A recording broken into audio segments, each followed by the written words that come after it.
Hey guys, welcome to the Peter Stands Lizzie YouTube channel. I'm your host, Peter, and today I'm going to be discussing about Season 2 of Netflix's The Hollow. If you've watched my previous video on The Hollow, you may have an idea of what key thoughts I have on some of the significant events that happened this season. So please check that video out if you're interested. But in this particular Part 2 video, I will place my own microscopic focus on the characterization of all 6 of our main characters and a couple of the supporting ones too. So without further ado, please enjoy my extensive character analysis of Season 2 of Netflix's The Hollow.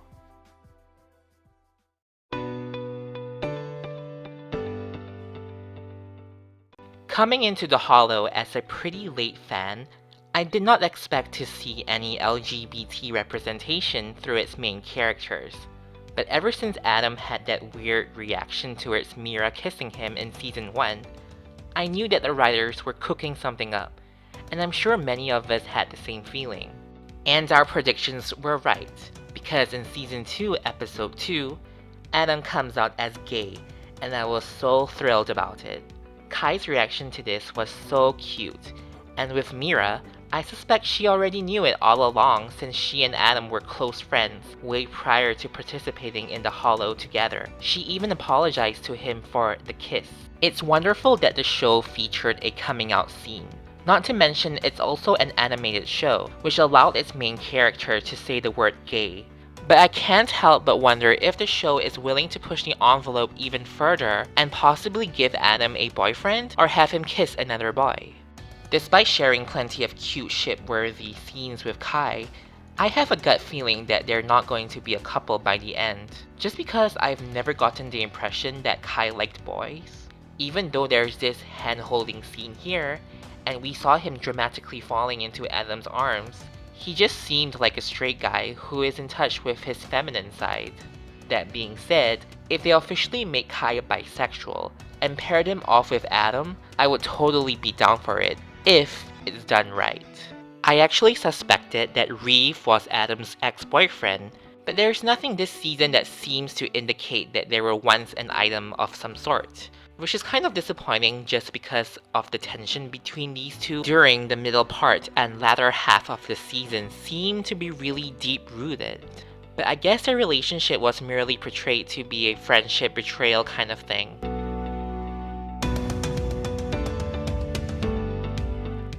We find out that Mira was adopted by 2 gay dads, and she has a younger brother named Miles, plus an older sister we haven't seen yet. But I felt that Mira's overall story arc was chopped down a lot this season in favor of characters like Reeve and Vanessa, which is a little disappointing because I'm a huge fan of Mira. I think her standout moment was her reaction to Skeet's death. She was obviously the most affected by it, as they both share a deep history together as childhood friends, and possibly even future love interests. I'm actually quite invested in their relationship, whether it being platonic or romantic. If the show gets a 3rd season, they better bring back Avatar Skeet because I would like to see more of their interactions. During the midway point of the season, Mira served as the constant mediator between Adam and Reeve, having been on the same game team as them before Reeve had quit. I'm thankful she's around to set them both straight because these two, especially Reeve, were finding any excuse to argue at the most inconvenient times. But sometimes, there's only so much one person can take, and at one point, Mira couldn't bear to control them any longer, and she ended up letting them to hash out things by themselves. Another thing I wanted to point out about Mira is how underutilized her powers are. Out of all the main characters, her powers are the most limited in terms of its readiness to be used, especially when it comes to a direct fight. During a lot of the fight scenes this season, she rarely used her powers, because a lot of the time, there aren't any animals around or there isn't a pool of water nearby. You would think that having the power over water would make you a waterbender, but she doesn't seem to have that ability to manipulate water. So it's a little frustrating to watch her rely on other methods to take her opponents down.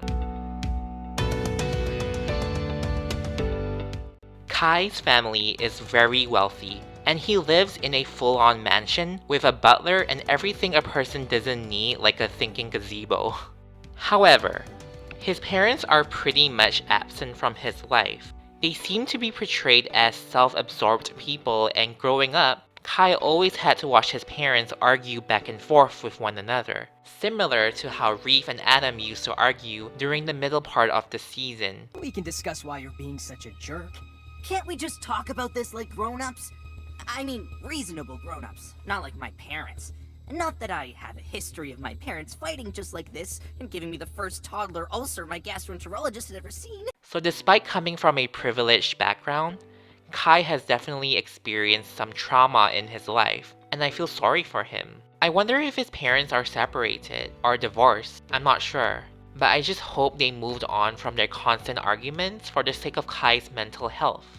With Vanessa also back in season 2, Kai definitely still held a grudge against her for manipulating and trying to kill him in season 1.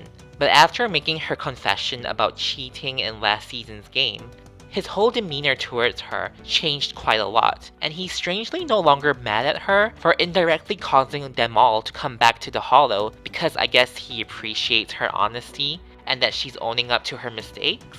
But still, his reaction wasn't really what the situation and revelation calls for. He kind of forgave her too easily, I feel. And I have a feeling that Kai and Vanessa will eventually be an item had the show continued on with season 3. I'm still a Kaidem shipper all day every day, but I guess Vanessa is cute too. As we all know, Vanessa is the one who had caused the glitch to occur, which in turn caused the two competing game teams from last season to retain their real-life memories and emotions in their avatar forms. She probably spent a good 4 episodes of the season hiding the truth about what she did, which was to cheat the game by wearing special contact lenses that helped her to retain her memories despite the presence of the memory inhibitor system during the game. She confessed to Kai first in episode 8, who took it very well, but the same can't be said for the others after making her confession to them in episode 9. She tried to make it up to them by making an attempt to stop the current game team from finishing their game, and she did manage to hold them back for just a little bit, but was eventually caught up in the sandstorm conjured up by Tyler. Fortunately, she was then able to regroup with the others to help them stop the game team from destroying Olim with their doomsday weapon. By the end of the season, she's definitely in a good place with everyone and not just Kai. But she still resents what she has done, which indirectly led to Digital Skeet's death. In season 1, much of, if not all, of Reeve's background and motivations weren't revealed to us, and so with season 2, I appreciate all the backstory we got when it comes to his character. He's revealed to be the former teammate of Adam and Mira, and the predecessor to Kai, before quitting due to some beef he has with Adam. And I say that because I still don't know why he had such a deep hatred towards Adam, just because he overheard Adam talking to Mira about how he wanted to kick him out of their original team. But of course, Adam didn't word it exactly like that, and Reeve didn't hear the entire conversation. Like, Reeve's initial attitude towards Adam felt as if Adam did something way worse to him.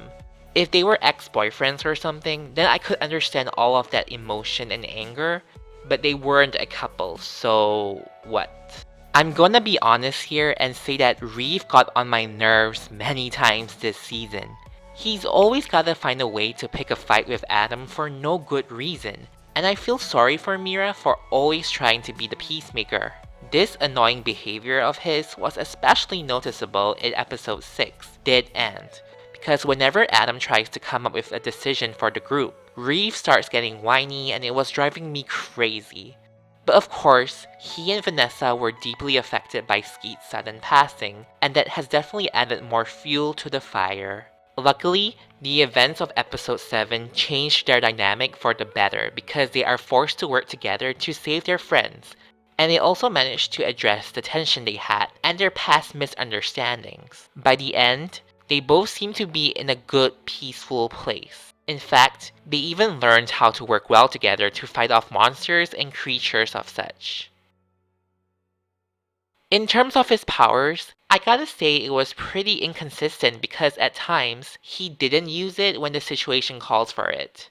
To be specific, my main problem was that he was unable to levitate himself and his friends in episode 7 when they were stuck balancing on a platform at the tip of the mountain, when clearly, later on, we saw him levitating multiple objects and heavier objects with ease. It felt like his powers were conveniently not utilized when the situation demands for a plot device to occur. Skeet pretty much only appeared in 3 episodes this season, and he spent most of his time trying to make several suicide attempts so that he could leave the game. But funny enough, his supposed death in episode 4 was at the hands, or tendrils, of Louie the giant snail, while he was trying to save Mira. But can anyone please explain what Louie did to Skeet exactly? At first, I thought Louie bit off an arm, or a leg, or something because they didn't show all of Skeet when he was in Mira's arms, but after the camera panned out to show his entire body, his limbs seemed to be intact. So I'm not sure how he died exactly, but it's a kid's show. It can't be that gruesome. But of all the enemies or monsters they have faced, this is the one they all had a hard time beating. It's kinda whack that he died because of this snail, and it wasn't even the snail's fault. It was being mind controlled by this very annoying alchemist dude called Jules, who is probably the most unlikable villain, let alone character on this show, period. So you can tell I was very happy that he got eaten alive by the very thing he was controlling. It was so satisfying to watch. I don't know if Skeet's death is permanent or not. We all know that the real Skeet is alive and well in the physical world, but being that the Hollow is after all still a digital game, Skeet coming back isn't impossible, because maybe they can find a way to mess with the code and give his digital clone another life or something. But right now, the group is in Hollow life, and Skeet died back in the Hollow, so I don't know how they're gonna do that. Hopefully, if the show gets greenlit for a season 3, they could explore this possibility. These 3 are pretty much the most important characters outside our main 6, and possibly even Weirdy. Generally, I like their character designs, especially Iris's. She looks the most unique and badass of the group, and her powers seem to be the most effective, especially in the last episode where they have to face off that giant robot, Olim. My next favorite is Nisha because she's a very headstrong leader, but I'm also fond of Tyler because I'm a sucker for weather powers. Overall, they're really powerful, and they were able to beat 5 of our main characters in their first confrontation, as well as overpowering them in the last episode, which led them to their unofficial victory over the game. They're pretty much the antagonists of the season, although it's not their fault since they're not aware of what's really happening to our main characters. In episode 10, they were successfully able to defeat the final boss, Olim, and they raced against our main characters to get to their respective portals. Now this scene was very interesting. It actually seemed like a tie to me, so I don't know what happened as a result.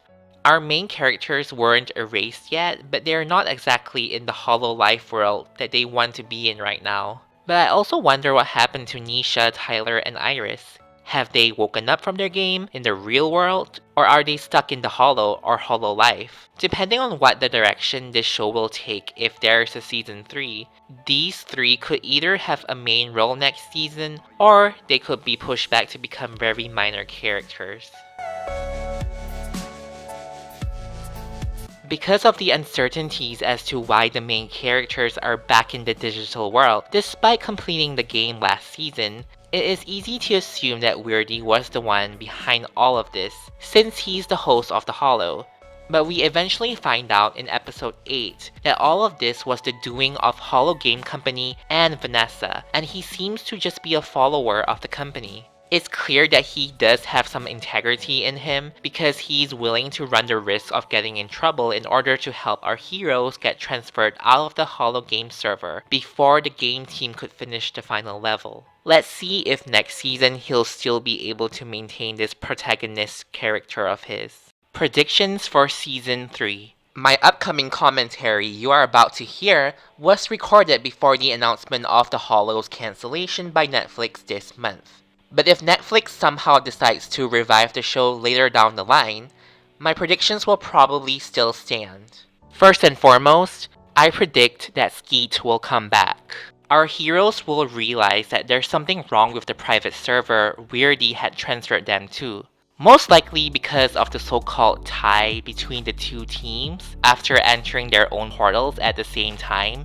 I have a feeling that Hollow Life has merged with Hollow Game, which would explain Louie's presence in Hollow Life. So with Skeet, they might be able to find a way to give an extra life to him by doing something to manipulate the coding of the Hollow Life game, and Weirdy will probably help them with that. Speaking of Weirdy, we will definitely see more of him. He will eventually realize that the initial plan to move them into a private game server, which will give them a somewhat normal life, was unsuccessful, and he will do something to rectify it. Although I'm pretty sure that the game developers over at the Hollow Game Company would have found out that their beta game is missing from their server. I wonder if they would be furious about it, and would they punish Weirdy for sneaking behind their backs? We don't know if this company is quote-unquote evil or not.